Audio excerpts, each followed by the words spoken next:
அனைவருக்கும் வணக்கம். காலையில் வந்து பார்த்தீங்கன்னா கம்பு ரொட்டி, அப்புறம் மதியானத்துக்கு எண்ணெய் கத்திரிக்காய் குழம்பு, முட்டை ஆம்லேட் இதெல்லாம் ரெடி பண்ணிவிட்டு அப்புறம் சாப்பிட்டுட்டு நான் கொஞ்சம் நேரம் ரெஸ்ட் எடுத்துகிட்டு எல்லா வீட்டு வேலையும் முடிச்சாச்சு. அப்புறம் இன்றைய நாள் இப்படி தான் ஃப்ரெண்ட்ஸ் போச்சு. அப்புறம் வந்து இதுக்கெல்லாம் ட்ரீட்மெண்ட் இல்லையா, நீங்கள் வந்து சில பேர் வந்து நீங்கள் வந்து இதுக்கு ட்ரீட்மெண்ட் பண்ணலாம்ல, அக்குபஞ்சர்லாம் பண்ணலாம், அப்புறம் இந்த கோயில் போங்க அப்படிலாம் நீங்கள் சொல்லியிருந்தீங்க. நாங்கள் வந்து போகாத கோயில் கிடையாது, பண்ணாத வைத்தியம் கிடையாது. அக்குபஞ்சர் நீங்கள் சொன்ன எல்லா ட்ரீட்மெண்ட்டும் நாங்கள் பண்ணி பார்த்தாச்சு. டாக்டர் வந்து எனக்கு வந்து என்ன சொல்லிட்டாங்கன்னா, நரம்பு வந்து எனக்கு வந்து கட் ஆயிருச்சு, தண்டுவடத்தில் வந்து அந்த நரம்பு வந்து நசுங்கிருச்சு. அப்போ பார்த்தீங்கன்னா கீழே தண்டுவடம், அந்த கீழே இடுப்புக்கு கீழே வந்து அந்த எந்த உணர்வுகளும் இருக்காது நம்மளுக்கு. அதே மாதிரி சில பேர்த்துக்கு அடிப்படுற லெவலும் இருக்குது, சில பேர்த்துக்கு லேசான அடியாக இருக்கும், அவங்களுக்கு வந்து சரியாகிறதுக்கு வாய்ப்பு இருக்குது.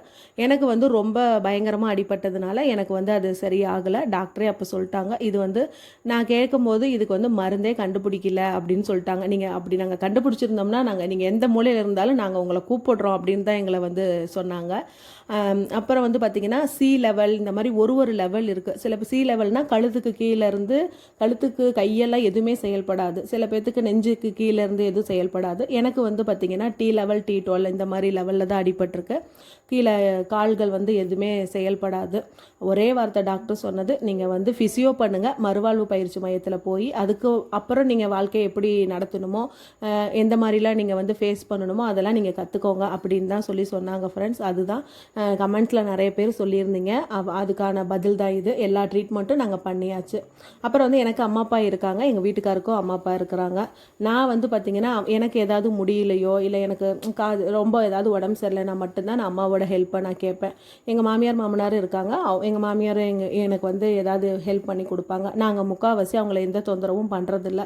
ஏன்னா நம்ம வந்து அவங்க செஞ்சு கொடுப்பாங்க அப்படின்னு சொல்லி நம்ம எதிர்பார்த்துட்டே இருந்தோம்னா அப்புறம் நானும் சோம்பேறித்தனமாகிடுவேன். அம்மாலாம் வந்துட்டாங்கன்னா எல்லாம் அவங்களே செய்யட்டும், நம்ம சும்மா உட்காந்துக்கலாம் அப்படின்லாம் நான் வந்து நினைக்க மாட்டேன். நம்மளால் என்ன முடியுமோ அதெல்லாம் நான் பண்ணிகிட்டே இருப்பேன். முடியலைன்னா நான் வந்து வாங்கம்மா உடம்பு சரியில்லை அப்படின்னு சொன்னேன்னா அவங்க வந்து எனக்கு செஞ்சு கொடுப்பாங்க, அவ்வளவுதான். அப்புறம் வந்து என் ஊர் வந்து தருமபுரி மாவட்டம் பள்ளிப்பட்டி தான். நிறைய பேர் ஊர் என்னன்னு கேட்டுட்டு இருந்தீங்க. அப்புறம் பாப்பா வந்து 8வது தான் படிக்கிறா. எங்கள் வீட்டுக்காரர் வந்து வேலைக்கெல்லாம் போகலை. எனக்கு அடிப்பட்டதுலேருந்து என்னை விட்டுட்டு என்னை வேலையை விட்டுட்டு என்னைய பார்த்துக்கணுன்றதுக்கு வசரம் மாடு, இந்த மாதிரி ஆடு மாடு கோழிலாம் வச்சு தான் நாங்கள் வாழ்ந்துட்டுருக்குறோம் ஃப்ரெண்ட்ஸ்.